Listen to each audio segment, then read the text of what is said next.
राम राम बच्चों, कैसे हो सभी। Welcome to my YouTube channel जिसका नाम है अमन फिजिक्स क्लासेस। तो आज हम डिस्कस करेंगे क्लास 12 एटॉमिक चैप्टर के बारे में। और इस चैप्टर में सबसे पहले आज हम डिस्कस करेंगे रदरफोर्ड एक्सपेरिमेंट, जो कि आपके CBSE exam point of view के लिए वेरी वेरी वेरी इंपॉर्टेंट है। चलिए स्टार्ट करते हैं अपना चैप्टर।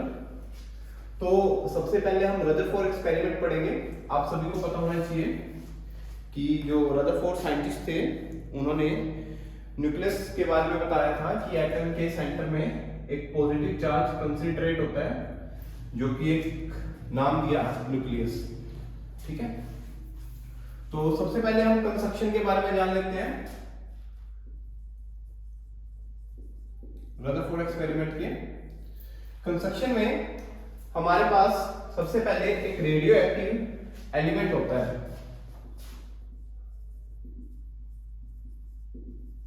रेडियो एक्टिव सब्सटेंस, जो कि हमने यहां पर लिया है बिस्मथ, और इसको रखा है केप्ट इन लेड कैविटी।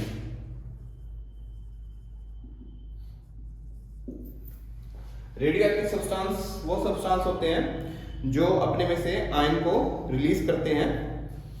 जिनको नहीं पता तो अभी सिर्फ इतनी बात को याद रख लेना कि रेडियो एक्टिव सब्सटेंस वो सब्सटेंस होते हैं जो अपने में से आयन को रिलीज करते हैं, और वो आयंस यहाँ पर अल्फा पार्टिकल्स के रूप में है, जो कि किसका आयंस है? हीलियम का, ड्यू टू फिजन। सो एक ये लेड कैविटी है, इसमें से अल्फा पार्टिकल जो बिस्मथ रेडियो एक्टिव सब्सटेंस है वो रिलीज कर रहे हैं। सो वी कैन से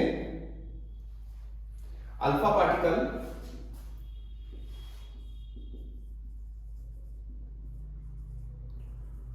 obtained from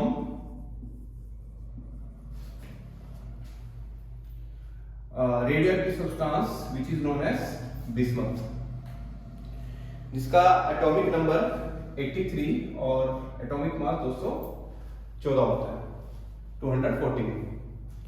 इसके बाद यहां पर रदरफोर्ड जी ने ली gold foil. It consist also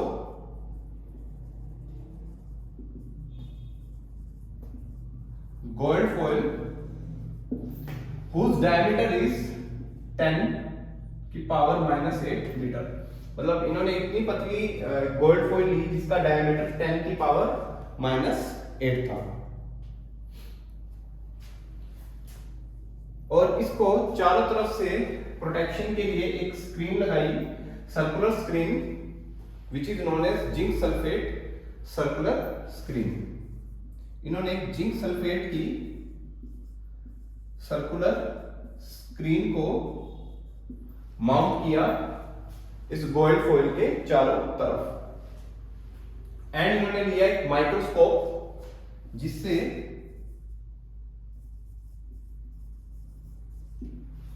जो एक्सपेरिमेंट होगा रदरफोर्ड का उसको वो ऑब्जर्व कर पाए। तो ये कुछ बातें थी कंस्ट्रक्शन की कि रेडियो एक्टिव सब्सटेंस है जिसमें बिस्मथ लेड कैविटी के अंदर रखा गया है, अल्फा पार्टिकल्स यहां से ऑब्टेन हमको मिलेंगे, और गोल्ड फॉइल्स के ऊपर वो फॉल होंगे, वो हम आगे वर्किंग में पढ़ेंगे। और उसके बाद एक सर्कुलर स्क्रीन है जिसका नाम है जिंक सल्फेट, और एक मूवेबल माइक्रोस्कोप है जो यहां पर एक्सपेरिमेंट को ऑब्जर्व करेगा। करेक्ट।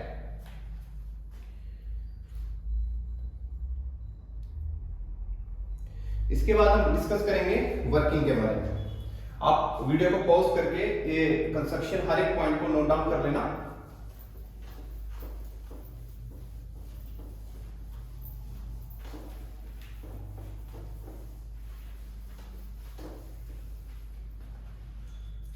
नाउ वर्किंग, ध्यान देना, वर्किंग मोस्ट इंपोर्टेंट है रदरफोर्ड की। जिसको वर्किंग नहीं आई समझो फिर जो आने वाले रदरफोर्ड में जितनी भी थ्योरीज होंगी, जितनी भी प्रैक्टिकल, जितनी भी डेरिवेशन होंगी, उनको भी समझना मुश्किल हो जाएगा। तो वर्किंग पे थोड़ा ध्यान दीजिएगा।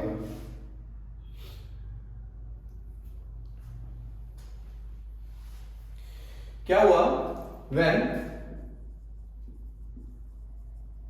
बीम ऑफ अल्फा पार्टिकल्स, मतलब जो रेडियो एक्टिव सब्सटेंस से अल्फा पार्टिकल्स रिलीज हुए हैं with the help of slit एक बीम ऑफ अल्फा पार्टिकल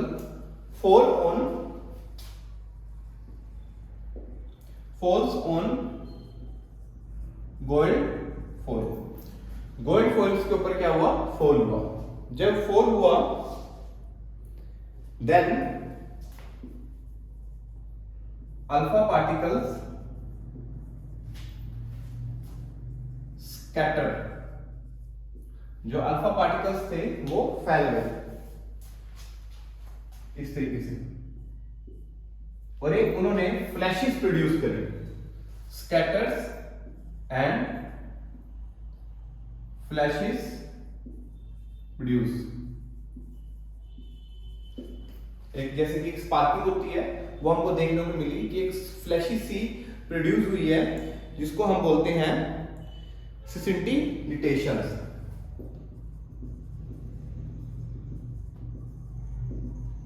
एक शॉर्ट फ्लैशेस बोलते हैं इसे हम, short flashes.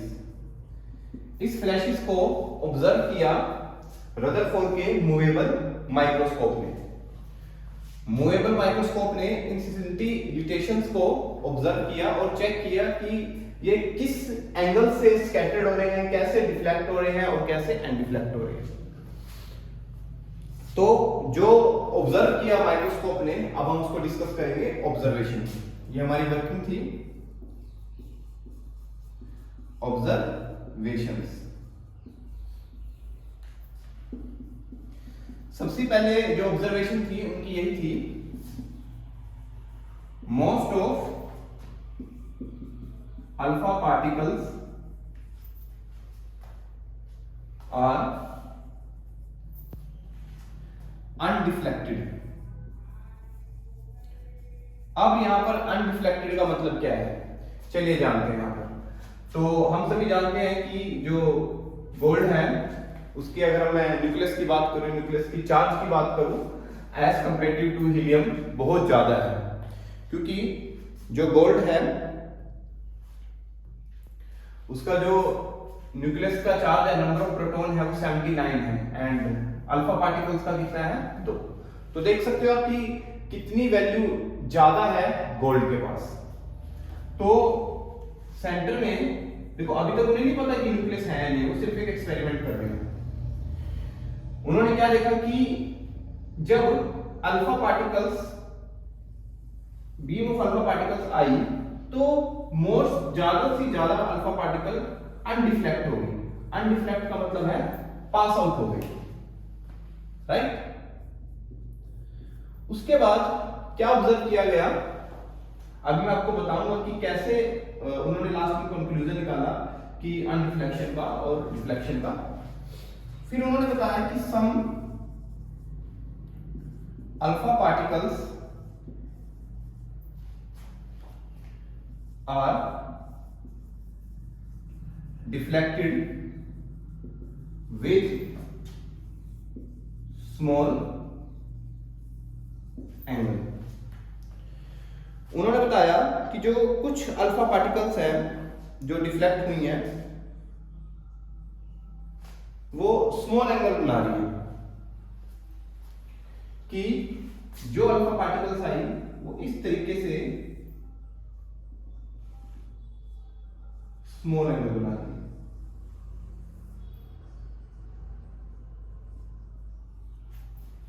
Right. Third point पे, some alpha particles were retrace its path, मतलब कि retrace its path and make 180 degree angle. मतलब कुछ तो ऐसी थी कि रिट्रेस होके उन्होंने पूरा 180 डिग्री एंगल बना दिया। अभी भी रदरफोर्ड को कुछ ऐसा पता नहीं था कि भाई हाँ न्यूक्लियस होता है, एक एटम है, उसके चारों तरफ इलेक्ट्रॉन्स है, बस उन्होंने एक एक्सपेरिमेंट को ऑब्जर्व करना स्टार्ट किया। ऑब्जर्वेशन में हमें क्या क्या मिली कि most of alpha particles were undeflected, it means pass out हो गई, and some alpha particles deflected with small angles, small angles के साथ डिफ्लेक्ट हुई, and some alpha particle retrace इस path makes a 180 degree angle. कुछ ने तो इतना कर दिया अपना पाथ रिट्रेस कि उनको 180 डिग्री एंगल बनाना पड़ा, राइट। अब हम ग्राफ को डिस्कस करेंगे नंबर ऑफ स्कैटरिंग और डिफ्लेक्टेड एंगल के बीच में। यहीं पर डिस्कस कर लेते हैं ग्राफ को। बाय दिस एक्सपेरिमेंट उनको ये पता लगा जो स्कैटरिंग है वो इनवर्सली प्रोपोर्शनल है डिफ्लेक्टेड एंगल्स के। मीन टू से scattering of alpha particle inversely proportional to deflected angle। Clear? तो अब क्या हुआ कि जिसके वजह से ये इन्होंने स्मॉल एंगल बनाया, जिसकी वजह से ये अनडिफ्लेक्ट हुए, जिसकी वजह से इन्होंने 180 डिग्री का पाथ कवर किया, तो वो रदरफोर्ड जी ने अपने पोस्टुलेट्स के रूप में एक्सप्लेन किया। अब उनके कुछ पोस्टुलेट्स हैं, कहते हैं ना सिद्धांत, कुछ इंपॉर्टेंट पोस्टुलेट्स, और वो आपको भी याद रखने बहुत जरूरी है क्योंकि पोस्टुलेट से ही आगे की जो कहानी है वो कंप्लीट होने वाली है। बोर्ड एग्जाम आ गए हैं तो जो बच्चे सीरियस नहीं है सीरियस हो जाओ और मन लगा के पढ़ो। मैं कहता हूं अगर आप भी मन लगाते हो तो 90+ स्कोर आप कर जाओगे। चलिए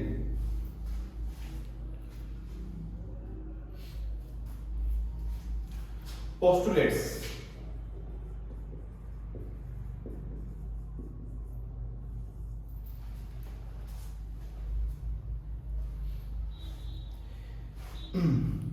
उन्होंने सबसे पहला पोस्टुलेट से बताया कि most of alpha particles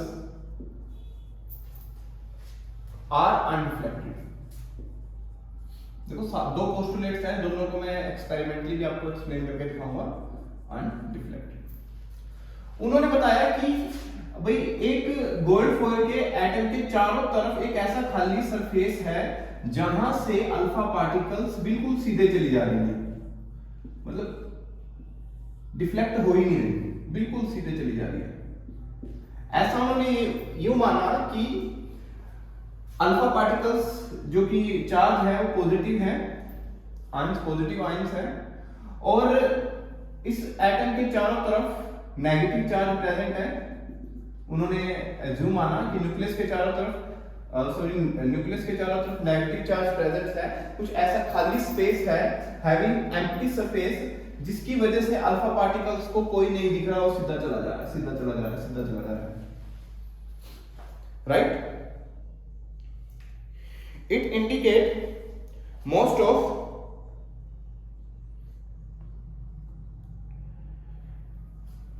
space atom is empty।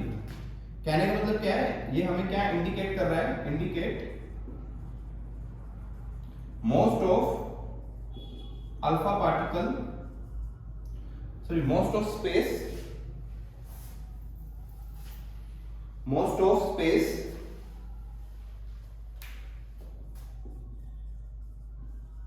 an atom is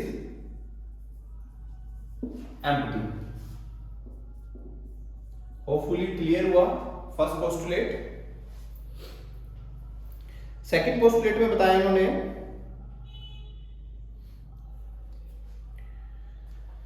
it has some repulsive force, it has some repulsive force at center of atom। कैसे पता लगा कि सेंटर ऑफ एटम में कुछ रिपल्सिव फोर्स है, चलिए देखते हैं।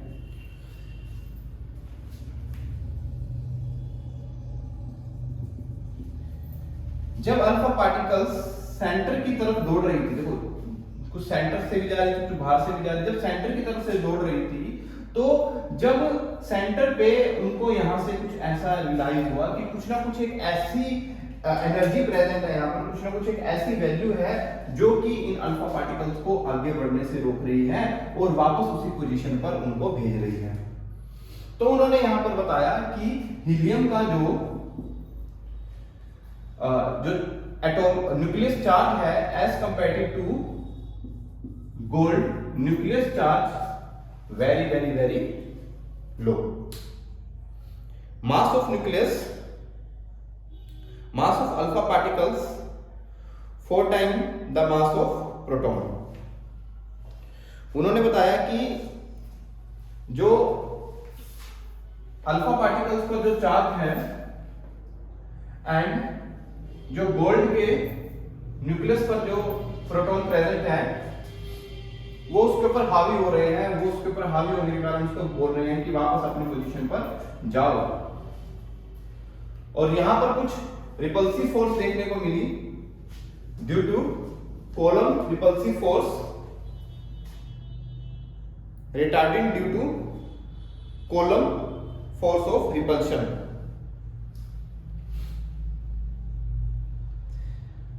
So we can say when, लिख सकते हैं हम, अल्फा पार्टिकल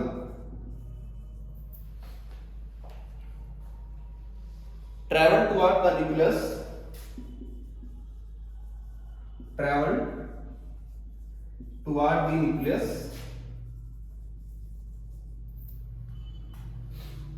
get रिटार्ड मतलब अपोजिट डायरेक्शन के अंदर जाना, get retard Coulomb repulsive force, Coulomb repulsive force. Clear? Second postulate hopefully सभी को क्लियर हुआ। अब हम डिस्कस करते हैं इन अल्फा पार्टिकल्स के पैरामीटर के बारे में। अब तक हमने पोस्टुलेट एक्सप्लेन कर लिया, ऑब्जर्वेशन एक्सप्लेन कर लिया, वर्किंग एक्सप्लेन कर लिया। नाउ अब हम बात करेंगे इसके पाथ के बारे में। और एक और बात यहां पर इंपॉर्टेंट है जो बता देता हूं, जो कि यहां फ्री स्पेस की थी, खाली स्पेस की थी। तो उन्होंने जो बताया कि न्यूक्लियस के चारों तरफ ऐसे एक एम्प्टी स्पेस मतलब स्पेस प्रेजेंट है जहां से अल्फा पार्टिकल्स पास हो रहे हैं, जिससे कि अल्फा पार्टिकल्स पर इलेक्ट्रॉन्स का कोई इफेक्ट नहीं हो रहा और वो अट्रैक्ट करके पास होते जा रहे हैं। चलिए अब हम अल्फा पार्टिकल्स की पोजीशंस को चेक करेंगे, मेजर करेंगे।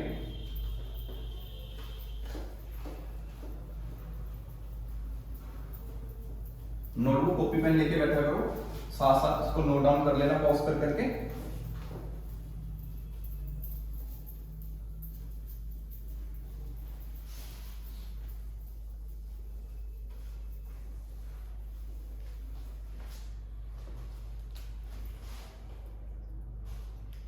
अब हम यहां पर स्कैटरिंग एंगल को मेजर करेंगे। कूलम जो रिपल्सिव फोर्स है उससे जो डिस्टेंस हुआ है न्यूक्लियस और अल्फा पार्टिकल्स के बीच में, उनको डिस्कस करेंगे। देखिएगा ध्यान से।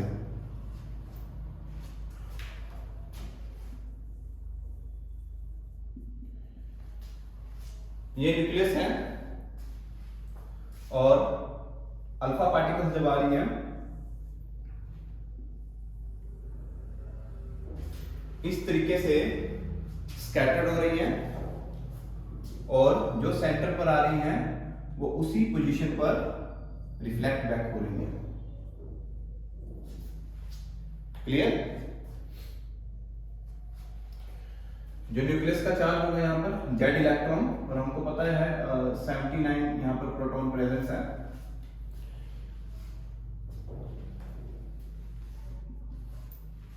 क्लियर? और जो अल्फा पार्टिकल स्कैटर हो रही है, बना रही है scattering angle which is known as theta. अब हम बात करते हैं स्कैटरिंग एंगल। स्कैटरिंग एंगल क्या है?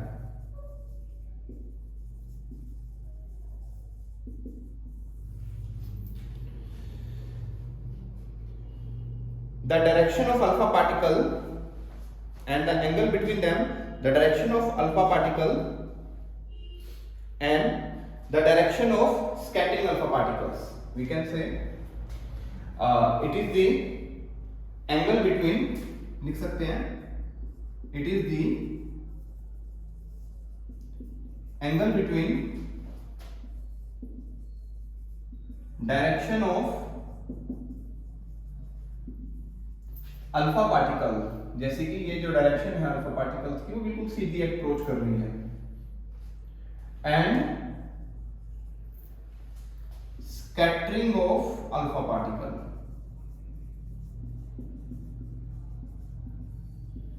जो लाइट स्कैटर कर रही है और जो जो अल्फा पार्टिकल स्कैटर कर रही है और जो अल्फा पार्टिकल सीधा जा रही है, इसके अप्रोच में हमने इसका एंगल बना दिया which is known as theta. It is the angle between direction of alpha particles and the scattering of alpha particles, and which is denoted by theta. Clear? Next is impact parameter. Impact parameter. सबसे पहले आप जो impact parameter की value है जो ये, इसको learn कर लेना इंपॉर्टेंट है. B से हम इसको रिप्रेजेंट करते हैं. B is equal to z square cot theta by 2 4 pi epsilon electric field. अब इम्पैक्ट पैरामीटर होता क्या है? देखिए, जो सेंटर ऑफ न्यूक्लियस से जो अल्फा पार्टिकल्स वापस उसी पोजीशन पर अपने घर लौट रहे हैं और उसके बाद जो अल्फा पार्टिकल्स स्कैटर हो रहे हैं, इन दोनों के बीच का जो डिस्टेंस है उस डिस्टेंस को बोलते हैं हम इम्पैक्ट पैरामीटर.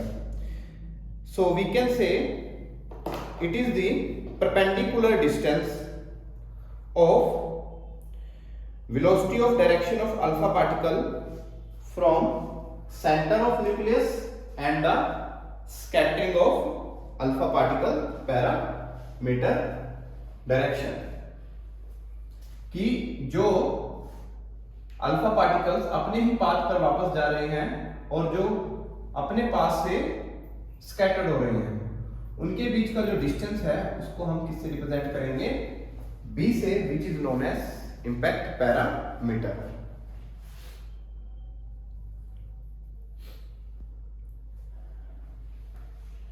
तो यहां पर एक स्पेशल केस है इम्पैक्ट पैरामीटर में, when theta is 0 degree and when theta is 90 degree. ध्यान से समझना, जब थीटा 0 डिग्री होगा, 0 डिग्री में जो इम्पैक्ट पैरामीटर की जो वैल्यू होगी वो मेरे पास क्या होगी? 0. और जो 90 डिग्री होगा, अभी बोला ना मैंने perpendicular distance, it is the perpendicular distance. जब 90 डिग्री होगा तो समझ लो इसकी मैक्सिमम वैल्यू होगी. कैसी वैल्यू होगी? Maximum value. एक सेकेंड. जब 0 डिग्री होगा तो जो इम्पैक्ट पैरामीटर होगा मेरा वो इंफिनिटी होगा, एंड कोट 90, जब 90 डिग्री होगी तब उस समय मेरे पास इम्पैक्ट पैरामीटर की वैल्यू क्या होगी? 0. क्लियर? बस अब एक फॉर्मूला लर्न कर लेना इम्पैक्ट पैरामीटर में, और इससे ज्यादा ना करना, और एक स्कैटरिंग एंगल्स की एक डेफिनेशन कर लेना. अब हम डिस्कस करेंगे क्लोजेस्ट अप्रोच. जो रिपल्सिव फोर्स हो रही है, रिपल्सिव फोर्स है nucleus of atom and alpha particle, उस रिपल्सिव फोर्स के डिस्टेंस को हम मेजर करने वाले हैं. इस डिस्टेंस को हम मेजर करने वाले हैं, राइट?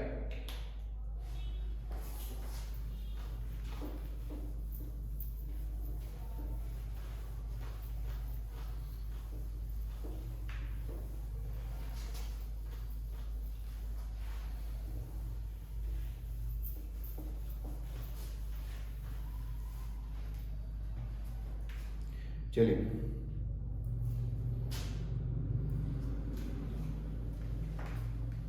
डायग्राम को हम ड्रॉ कर लेते हैं ताकि डेरिवेशन कंप्लीट हो जाए हमारी।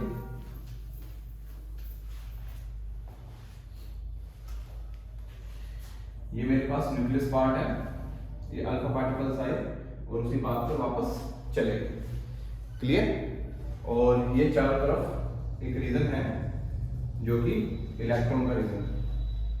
तो यहां पर जो अल्फा पार्टिकल की काइनेटिक एनर्जी होगी वो होगी 12 mv², और इस पॉइंट पर जो काइनेटिक एनर्जी होगी वो होगी मेरे पास 0, एंड पोटेंशियल एनर्जी यहां पर प्रेजेंट होगी, काइनेटिक एनर्जी क्या होगी 0। और इस न्यूक्लियस से लेके इस पॉइंट तक के डिस्टेंस को, जो कि हमारी रिपल्सिव फोर्स है, उसको मान लेंगे हम r0, clear.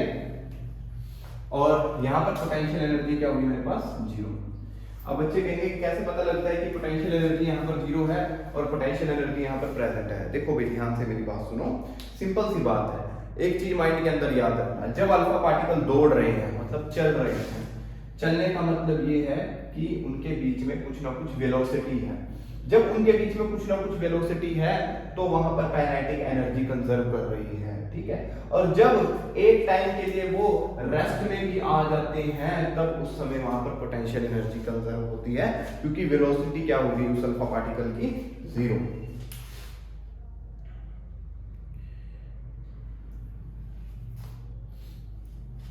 Now it is a point A and it is a point B.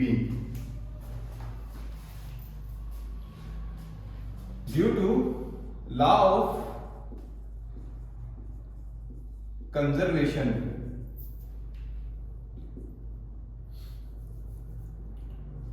at point A, at point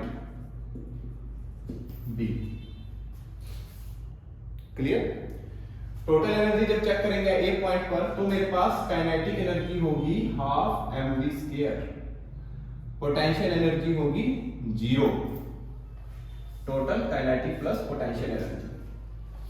B point पर देखेंगे काइनेटिक एनर्जी होगी मेरे पास 0।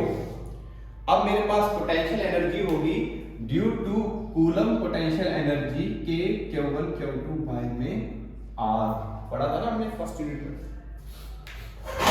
R1 लिख लेना है, clear. So here half mv² equal to k Q1 Q2 by में R1। We know very well, हम अच्छे तरीके से जानते हैं, जो अल्फा पार्टिकल्स हैं Q1 उस पे चार्ज हुआ 2 इलेक्ट्रॉन, एंड जो गोल्ड है न्यूक्लियस का चार्ज हुआ Z electron. So here we can write half mv² के 2 इलेक्ट्रॉन Z इलेक्ट्रॉन बाय में R1। Is it clear? So now half mv², electron का स्क्वायर हो जाएगा 2Z के इलेक्ट्रॉन स्क्वायर बाय में R1,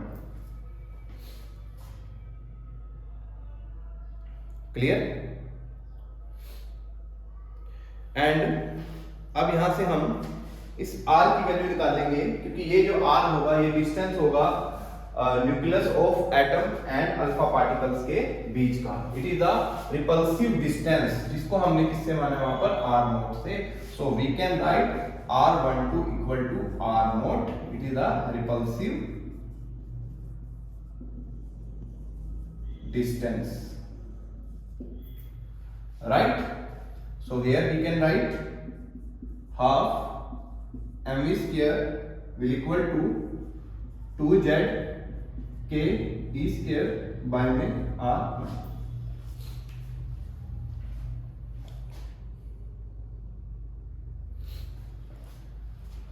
R0। सो अब हमें R0 की वैल्यू निकालनी है। R0 के लिए जाएंगे ऊपर, 2 ऊपर मल्टीप्लाई हो जाएगा। R0 will equal to 2z के इलेक्ट्रॉन स्क्वायर, एक 2 ऊपर चला गया तो 4 हो जाएगा, 2 टू द 4 mv स्क्वायर। मेरे पास जो वैल्यू निकलती है वो निकलती है 4z के इलेक्ट्रॉन स्क्वायर बाय में mv square. It is the repulsive value of nucleus of an atom and alpha particle, and it is very important result। Clear? इसके ऊपर न्यूमेरिकल्स आपको पूछ लेगा और हम डिस्कस करेंगे न्यूमेरिकल्स को भी अपने आने वाली सीरीज में। तो इसको आप इस रिलेशन को अच्छे तरीके से याद कर लेना, जो कि आपके लिए इंपॉर्टेंट है। क्या वैल्यू आई है? 4z के electron mv square, v velocity, m मास, और z हो गया मेरे पास न्यूक्लियस की वैल्यू होगी जो मेरे नंबर ऑफ प्रोटॉन्स होंगे, k मेरे पास आपको पता है फर्स्ट यूनिट्स के अंदर हमने इसको रीड कर लिया था, e हो गया मेरे पास इलेक्ट्रॉन। क्लियर? तो अब रदरफोर्ड एक्सपेरिमेंट का लास्ट स्टेप रह गया है, which is known as drawback.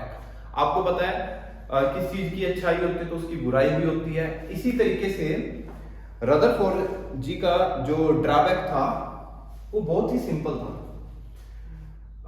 उन्होंने न्यूक्लियस के बारे में बता दिया था कि हाँ, न्यूक्लियस एक सेंटर में कंसंट्रेटिंग एक ऐसी एनर्जी है, एक ऐसा पॉइंट है जहां से जो अल्फा पार्टिकल्स है वो रिफ्लेक्ट बैक हो रहे हैं।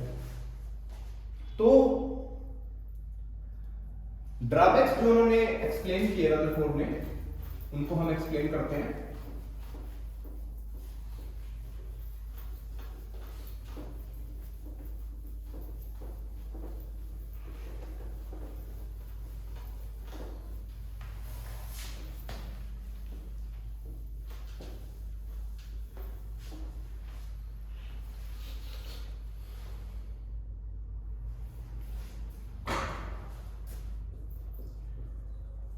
Drawbacks of Rutherford and the limitations of Rutherford experiment, जो कि बच्चों आपके लिए काफी इंपॉर्टेंट है।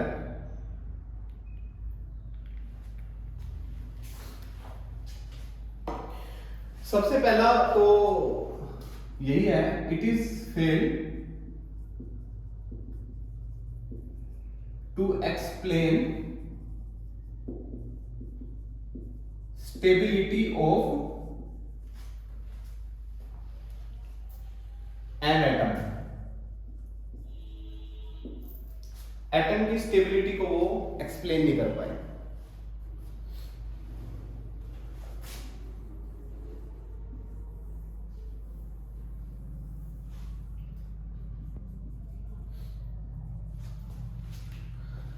आगे उन्होंने बताया कि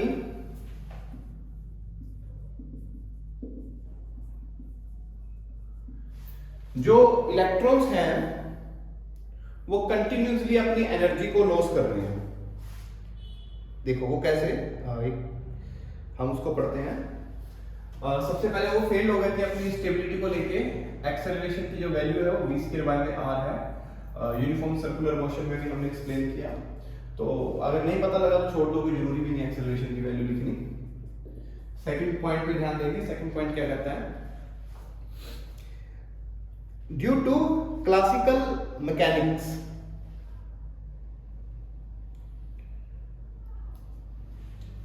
क्लासिकल मैकेनिक्स क्या बोलती है?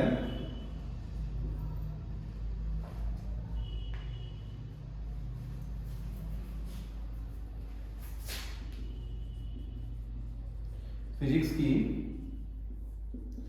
क्लासिकल मैकेनिक्स ने एक्सप्लेन किया कि जो चार पार्टिकल्स होंगे जब एक्सेलरेट करेंगे, मतलब कि जब घूमेंगे एक्सेलरेट करेंगे, तो वो अपनी एनर्जी को लॉस कर देते हैं।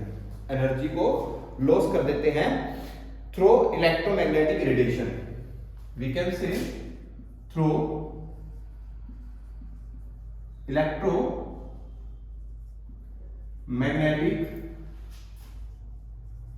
radiation, electrons are lose their energy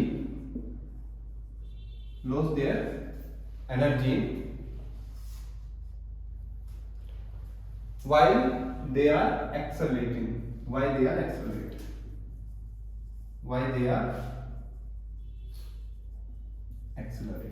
मतलब इलेक्ट्रोमैग्नेटिक रेडिएशंस। जो इस वीडियो को पहली बार देख रहे हैं तो इलेक्ट्रोमैग्नेटिक रेडिएशंस जो वर्ड उनके लिए पहला है, क्योंकि जो ये इलेक्ट्रोमैग्नेटिक रेडिएशंस हैं वो हमने एक्सप्लेन किया है फर्स्ट सेकंड थर्ड यूनिट्स में। तो जो इलेक्ट्रोमैग्नेटिक रेडिएशंस की वजह से जो इलेक्ट्रॉन्स है वो अपनी एनर्जी को लॉस कर रहे हैं, खत्म कर रहे हैं, घूमते हुए, एक्सेलरेट करते हुए। मतलब इस तरीके से वो एक्सेलरेट कर रहे हैं और एक्सेलरेट करते करते वो अपनी एनर्जी को क्या कर रहे हैं, लॉस कर रहे हैं। क्लियर? और लॉस करते करते वो इस तरीके के पाथ में आ जाते हैं, स्फेरिकल पाथ में आ जाते हैं कि वो न्यूक्लियस के पास आके खत्म हो जाते हैं, जीरो हो जाते हैं, एंड हो जाते हैं उनका, जो कि क्या है, गलत है।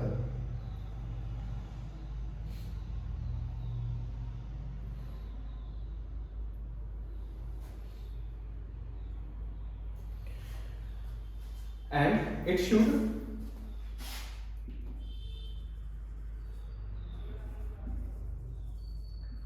fall on nucleus, मतलब इस तरीके से एक्सेलरेट होते हैं और एक्सेलरेट होते हैं कि वो न्यूक्लियस के पास आगे क्या हो जाते हैं, फॉल हो जाते हैं, गिर जाते हैं, ड्यू टू स्फेरिकल पाथ,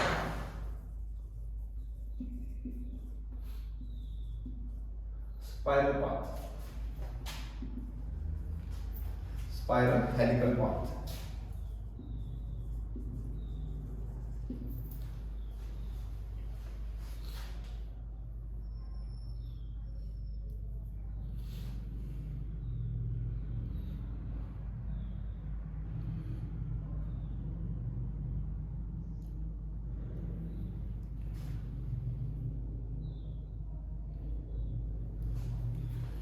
और थर्ड पोस्टुलेट में it cannot explain the radius of shell, या आप ये बात बोल सकते हो, it cannot explain the circular orbit of possible shells, right?